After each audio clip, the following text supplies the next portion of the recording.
शाम 5 बजे तक पूरे देश भर के 104 लोकसभा क्षेत्रों का या तो मतदान हो चुका होगा या चुनाव प्रचार खत्म हो जाएगा। 7 अप्रैल को त्रिपुरा की 1 और असम की 5 सीटों पर मतदान हो चुका है। 9 अप्रैल को अरुणाचल की 2, मणिपुर की 1, मेघालय की 2, मिजोरम की 1 और नागालैंड की 1 सीट पर मतदान होगा। वहीं 10 अप्रैल को अंडमान की 1 सीट, बिहार की 6 सीट, चंडीगढ़ की 1 सीट, छत्तीसगढ़ की 1 सीट, दिल्ली की 7 सीटों, हरियाणा की 10, जम्मू कश्मीर की 1, झारखंड की 4, केरला की 20, लक्षद्वीप की 1, मध्य प्रदेश की 9, महाराष्ट्र की 10, उड़ीसा की 10, उत्तर प्रदेश की 10 सीटों पर मतदान होगा। इन सभी क्षेत्रों में भारतीय जनता पार्टी के प्रधानमंत्री पद के उम्मीदवार श्री नरेंद्र मोदी जी ने बड़े स्तर पर, युद्ध स्तर पर चुनाव अभियान और चुनाव प्रचार किया है।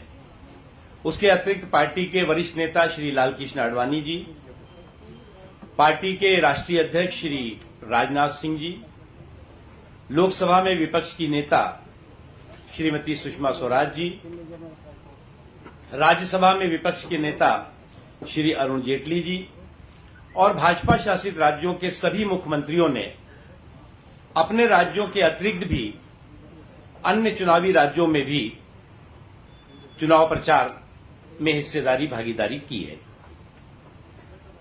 हमें इस बात को कहने में खुशी हो रही है कि आज भारतीय जनता पार्टी के नेतृत्व वाला एनडीए का कुनबा तेजी के साथ बढ़ा है और आज एनडीए में लगभग 28 राजनीतिक पार्टियां आ चुकी हैं। हमें इस बात की खुशी है कि आज जिस तरह से देश में भारतीय जनता पार्टी और श्री नरेंद्र मोदी जी के प्रति विश्वास और एक्सेप्टेबिलिटी बढ़ी है, उसी तरह से जो अन्य राजनीतिक दल हैं वो भी तेजी के साथ भारतीय जनता पार्टी के साथ हिस्सेदार और भागीदार बने हैं। और निश्चित तौर से ये जो 28 सीटों का एनडीए, 28 दलों का एनडीए का गठबंधन है, ये 350 से ज्यादा सीटें जीत करके एक स्टेबल सरकार, एक गुड गवर्नेंस से भरी हुई सरकार और एक विकास को समर्पित सरकार देने में सक्षम होगा। जहां एक तरफ कांग्रेस के नेतृत्व वाला यूपीए सिमट रहा है, सिकुड़ रहा है, वहीं भारतीय जनता पार्टी के नेतृत्व वाला एनडीए मजबूती के साथ बढ़ रहा है और भारतीय जनता पार्टी और एनडीए का कुनबा मजबूत हो रहा है। आज जो भारतीय जनता पार्टी और एनडीए में जो भारतीय जनता पार्टी के नेतृत्व वाले एनडीए में जो दल शामिल हैं, उसमें शिवसेना हमारी पुरानी सहयोगी है, अकाली दल हमारा पुराना सहयोगी है, Republican party of India Athawale हमारे साथ एनडीए का हिस्सा बने हैं, स्वाभिमानी पक्ष ये महाराष्ट्र का है, ये भी हमारे एनडीए का हिस्सा बना है, राष्ट्रीय समाज पक्ष ये भी महाराष्ट्र के हैं, ये भी एनडीए का हिस्सा बने हैं। उसके अतिरिक्त डीएमडीके ये तमिलनाडु का है, ये हमारे एनडीए का हिस्सा बने हैं। पीएमके ये भी तमिलनाडु के हैं, ये भी हमारे एनडीए का हिस्सा बना है। एमडीएमके ये भी एनडीए का हिस्सा बने हैं। केएमडीके ये भी एनडीए का हिस्सा बने हैं और आईजेके ये भी एनडीए का हिस्सा बने हैं। ऑल इंडिया कांग्रेस, ये पांडिचेरी की है। ऑल इंडिया एनआर कांग्रेस, ये भी पांडिचेरी की है, ये भी हमारे एनडीए का हिस्सा है। तेलुगु देशम पार्टी, ये भी एनडीए का हिस्सा बनी है। लोक जनशक्ति पार्टी, ये भी एनडीए का हिस्सा बने हैं। राष्ट्रीय लोक समता पार्टी, ये भी एनडीए का हिस्सा है। केरला कांग्रेस नेशनलिस्ट, ये भी एनडीए का हिस्सा बनी है। रिवोल्यूशनरी सोशलिस्ट पार्टी, ये भी एनडीए का हिस्सा बने हैं। हरियाणा जनहित कांग्रेस, ये हमारी पुरानी साथी है। अपना दल, ये एनडीए का हिस्सा बने हैं। नेशनल पीपुल्स पार्टी मेघालय की है, ये एनडीए का हिस्सा है। नागा पीपुल्स फ्रंट, ये भी एनडीए का हिस्सा बने हैं। यूनाइटेड डेमोक्रेटिक फ्रंट, ये एनडीए का हिस्सा बने हैं। मणिपुर पीपुल्स पार्टी, ये एनडीए का हिस्सा है।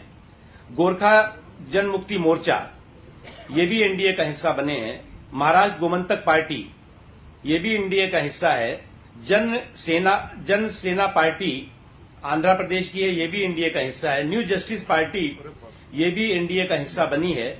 North east regional political front, ये भी एनडीए का हिस्सा बने हैं। ये हम इसलिए आपको कह रहे हैं कि निश्चित तौर से ये देश में जो बदलाव है और कांग्रेस के कुशासन के खिलाफ जो क्रांति है, उस क्रांति का एक बहुत बड़ा नमूना आज तमाम दल एनडीए का हिस्सेदार बन रहे हैं और देश में एक अच्छी सरकार बने, एक मजबूत सरकार बने, एक स्टेबिलिटी से भरपूर सरकार बने, वो सरकार देने के लिए काम कर रहे हैं। मित्रों, भारतीय जनता पार्टी और एनडीए सभी 543 सीटों पर चुनाव के मैदान में है और जो हमारे लीडर्स हैं, हमारे नेता हैं, कांग्रेस पार्टी, जो भी कांग्रेस की उस जहां पर सीटें हैं और जहां पर भी कांग्रेस पार्टी चुनाव के मैदान में है, या तो वो वहां उनके लोग भाग रहे हैं या फिर टिकट मिलने के बाद भी छोड़ करके निकल रहे हैं। हमारे जो सहयोगी हैं, हमारी जो पार्टी है, उसके साथ लोग जुड़ रहे हैं। लेकिन एक जो सबसे महत्वपूर्ण बात है कि कांग्रेस पार्टी राजनीतिक पतन के साथ साथ नैतिक पतन के रास्ते पर भी सबसे नीचे पायदान पर खड़ी हो गई है। आज पूरी तरह से झूठ, दुष्प्रचार, गलत बयानी, चाहे सोनिया गांधी जी हो, चाहे राहुल गांधी जी हो। अभी कल कुछ सभाओं में उन्होंने कहा कि महिला आरक्षण बिल भारतीय जनता पार्टी ने नहीं पास होने दिया। भारतीय जनता पार्टी जबकि शुरू से इस बात को कहती रही कि भाई महिला आरक्षण बिल लाओ और उसे कानून बनाओ, लेकिन जब उनके सहयोगी, खुद जो यूपीए के सहयोगी थे, उन्होंने विरोध किया, फाड़ करके फेंक तक दिया, तो उसके बाद वो नहीं लाए। और लाए भी तो तमाम तरह के जो राजनीतिक चक्रव्यूह और मकड़जाल था, उसमें समा करके लाए ताकि वो पेश किया जाए और उसके बाद वो उस पर आगे की कार्रवाई न हो सके। तो इस तरह का एक तरह से कागज के नाव से करप्शन के क्रूज को बचाने की कोशिश हो रही है। और जब तरह से कांग्रेस कागज के नाव से करप्शन के क्रूज को बचा रही है, उससे उसका क्रूज और बुरी तरह से डूबता जा रहा है, बुरी तरह से फंसता जा रहा है। मित्रों, इसके अतिरिक्त आज जो एक तरह से कांग्रेस हो या कांग्रेस के कुशासन के कुछ साथी हो, वो खिसियाई बिल्ली खंबा नोचे वाली स्थिति में खड़े हो गए। आज उनके पास कुछ कहने के लिए नहीं है। एक चीज वो सारे लोग, एक उनका कॉमन मिनिमम प्रोग्राम और कॉमन एजेंडा है नरेंद्र मोदी। नरेंद्र मोदी को रोकना है, ये उनका कॉमन मिनिमम प्रोग्राम बन गया है और उसके लिए वो जिस हद तक भी जाने का होता है, वो उस हद तक जाने की कोशिश कर रहे हैं, क्योंकि उन्हें मालूम है कि लूट की लंका में आग लग चुकी है और जितने भी लूट के लाट साहब हैं, वो सब उस आग की लपट में झुलस चुके हैं और उसमें खत्म होंगे। इसलिए उनको घबराहट, हताशा, निराशा और जो सेकुलरिज्म के नाम पर, कम्युनलिज्म के नाम पर अभी तक वोटों का बंटवारा करते थे, उन्हें वो भी फार्मूला पूरी तरह से एक्सपायर दिखाई पड़ रहा है, लोग एक्सेप्ट नहीं कर रहे हैं। और इनका जो सियासी सेकुलरिज्म है, उस सियासी सेकुलरिज्म पर अब तालिबानी तड़का लगाया जा रहा है। और जब सियासी सेकुलरिज्म पे तालिबानी तड़का लगेगा तो निश्चित तौर से उनको ये लगता है कि उनका ये सियासी सेकुलरिज्म और सियासी सेकुलरिज्म पर तालिबानी तड़का उनकी डूबती नैया को बचा सकेगा। हमें लगता है कि उनको और इसका नुकसान हो रहा है। अमित शाह जी के मामले में एफआईआर पहले होती है, इलेक्शन कमीशन नोटिस बाद में देता है। सारे लोगों की होड़ लग जाती है कि साहब पहले जो है उनको गिरफ्तार कर लो। क्यों गिरफ्तार कर लो? इसलिए गिरफ्तार कर लो कि कांग्रेस और समाजवादी पार्टी के कुशासन के खिलाफ उन्होंने लोगों से कहा था कि आप खड़े हो जाओ, और जो लोगों के सरोकार और सम्मान का नुकसान किया है, उस पर हमला किया है, उसका वोट की चोट से जवाब दो। उस पर वो सारे के सारे लोग इकट्ठा हो जाते हैं। तो इसलिए इससे एक बात बहुत साफ है कि जो मैंने कहा कि खिसियानी बिल्ली खंबा नोचे, अब जो है वो उनके पास कुछ नहीं है, तो वो इस तरह के हल्के, घटिया और बेबुनियाद आरोप प्रत्यारोप में उतर आए हैं, जिसका कि उन्हें कोई फायदा नहीं होने वाला है। मुझे इतना ही कहना है।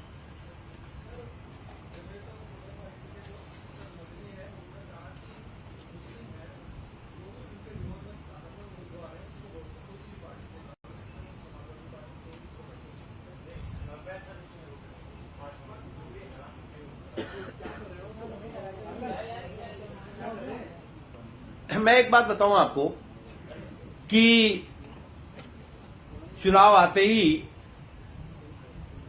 कुछ दुकानें खुल जाती हैं। कहीं कुछ फतवों की दुकानें खुल जाती है, कहीं कुछ वोट के खरीद फरोख्त की दुकानें खुल जाती हैं, और उन दुकानों पे वोट के सौदागर बैठ जाते हैं।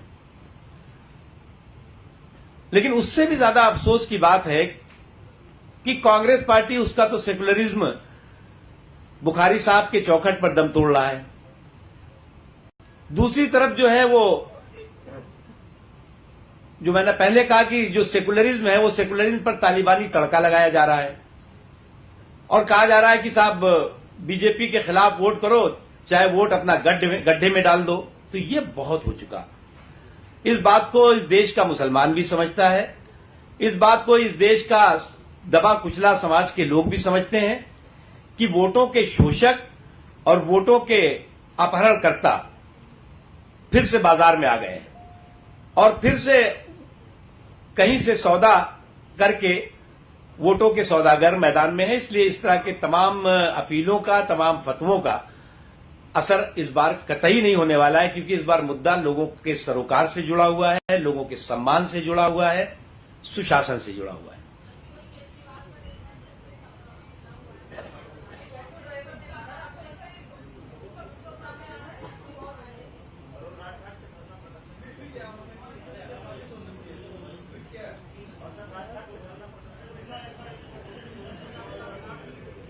नहीं, मेरे ये आज तक नहीं समझ में आता कि मैं तो इसको खैर बिल्कुल जस्टिफाई नहीं करता, ये गलत बात है। लोकतंत्र में इस तरह के किसी भी हरकत की जगह नहीं है। लेकिन यही क्यों है जो कभी अपने साथ स्याही के सिपाही को लेके घूमते हैं और कभी थप्पड़ के थानेदार को। तो कहीं पे थप्पड़ पड़ता है, कहीं पे स्याही फेंक दी जाती है, और होता क्या है कि उसके बाद वो धरने पे बैठ जाएंगे और कहीं आरोप प्रत्यारोप लगा देंगे कि ये जो कुछ हुआ है ये फला पार्टी ने किया है, फला पार्टी ने। तो भैया, अगर आप खुद स्याही के सिपाहियों को और थप्पड़ के थानेदारों को साथ लेके घूम रहे हैं तो बहुत गलत बात है। अगर कहीं और से हुआ है तो उसकी हम निंदा करते हैं।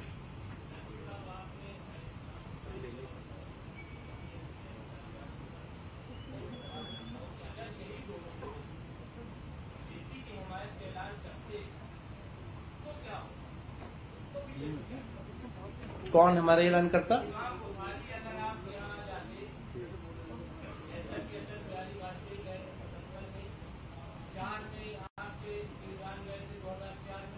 सतहत्तर में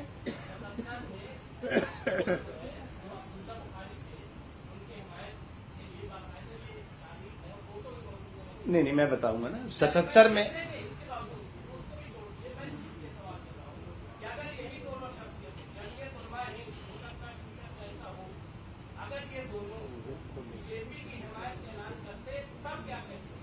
देखो, पहली बात तो ये कि हमने कोई समर्थन मांगा नहीं।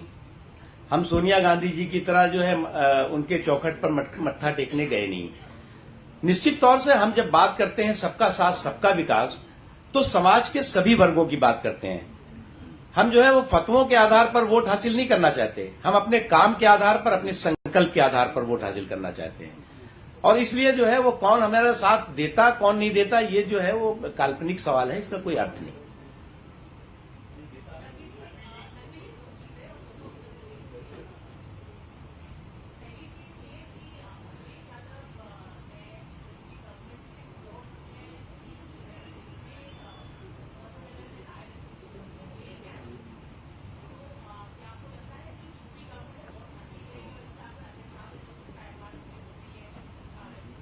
ये जो सो कॉल्ड सेकुलरिज्म के सूरमा हैं, इनको चुनाव के समय ही ये सारी चीजें क्यों याद आती हैं?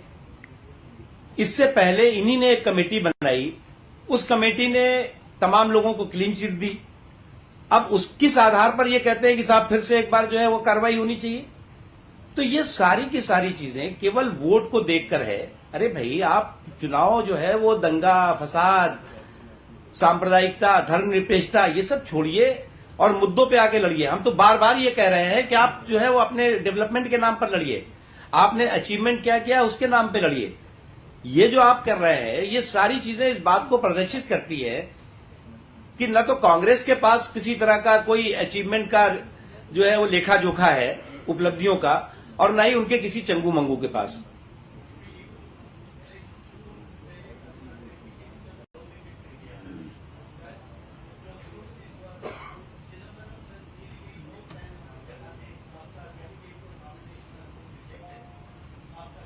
हाँ, वो टेक्निकल कारणों से हुआ है, मुझे जानकारी है।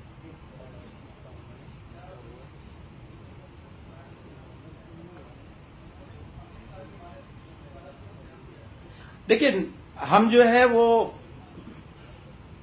चाहेंगे कि चुनाव आयोग की ये जिम्मेदारी है कि निष्पक्ष और भयमुक्त माहौल में चुनाव हो, स्वतंत्र ढंग से चुनाव हो, और चुनाव को अगर कोई चुनाव की सौहार्दपूर्ण और शांतिपूर्ण फिजा में जहर घोलने की कोशिश कर रहा है तो उसके खिलाफ कार्रवाई हो।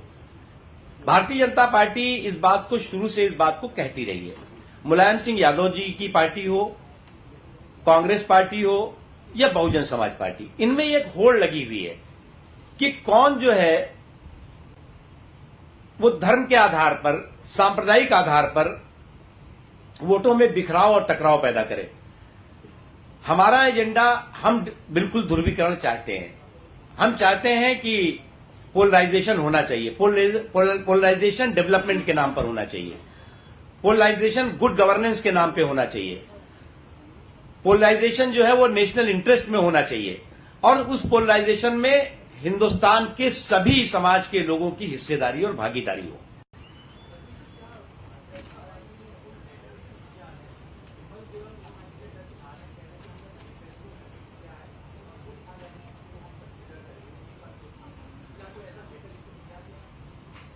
गोरखालैंड के बारे में हमने किया है, और हमने कहा है कि गोरखालैंड के इशू पर भारतीय जनता पार्टी बहुत ही गंभीरता के साथ और मजबूती के साथ चिंता करेगी।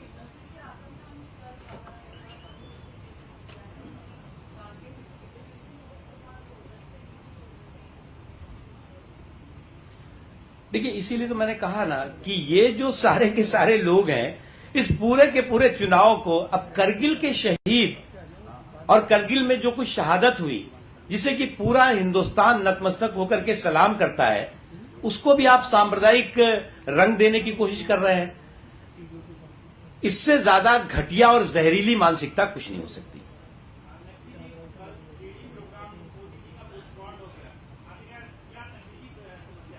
नहीं, मैंने कल ही बताया था कि जो 3D होलोग्राम भारत विजय रैली का कार्यक्रम था, वो तकनीकी कारणों से कल स्थगित कर दिया गया। वो 11 तारीख को होगा, और क्योंकि निश्चित तौर से ये बहुत अत्याधुनिक टेक्नोलॉजी का ये कार्यक्रम है और कुछ तकनीकी कारण होते हैं, तो इसलिए उसको हमने स्थगित कर दिया और जिन जगहों पे हमने करना था उन जगहों को हमने सूचना भी कर दी और वो 11 तारीख को हम दोबारा करेंगे उसको।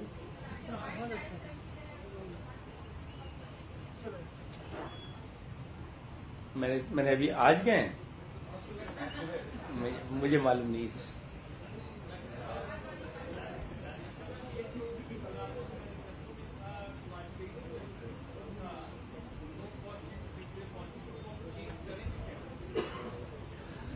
देखिए, मैनिफेस्टो के बारे में बहुत विस्तार से कल चर्चा हो चुकी है और एक बात बहुत साफ है कि कांग्रेस पार्टी ने जो हमारे मैनिफेस्टो को एक से मुकाबला कर रहे हैं, कह रहे साहब बहुत सी नकल की है उन्होंने, तो हमारा जो है वो मैनिफेस्टो जो है वो सुशासन का संकल्प पत्र है और कांग्रेस पार्टी का मैनिफेस्टो जो है वो उसकी विदाई का पत्र है।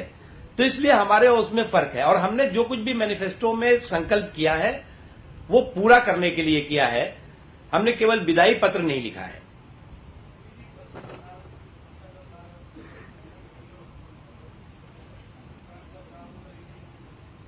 देखिए, हम चाहते हैं कि इलेक्शन कमीशन जो भी इस तरह की शिकायतें हैं उसके आधार पर कार्रवाई करे, ये उसकी जिम्मेदारी है। लेकिन कभी कभी राज्य सरकारों को ऐसा लगता है कि जो कार्रवाई हुई है या हो रही है वो राजनीतिक पूर्वाग्रह से हो रही है। तो इस संबंध में जो राज्य के अधिकारी हैं उनको विश्वास में चुनाव आयोग को लेकर के जो एक सिस्टम है पैनल बना करके और वो कार्रवाई करनी चाहिए।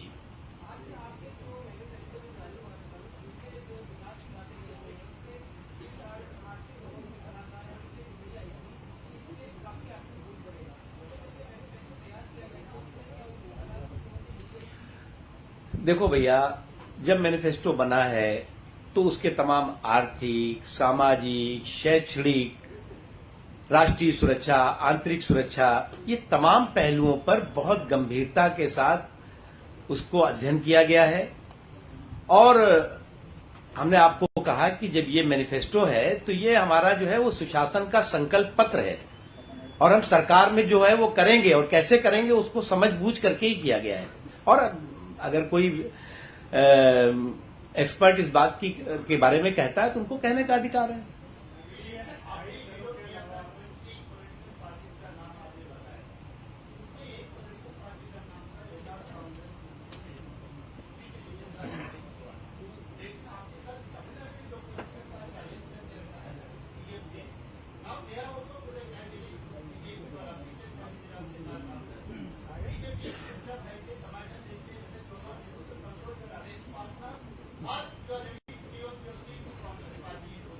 दे are our tested and trusted ally, don't worry, जिसकी बात आप कर रहे हैं।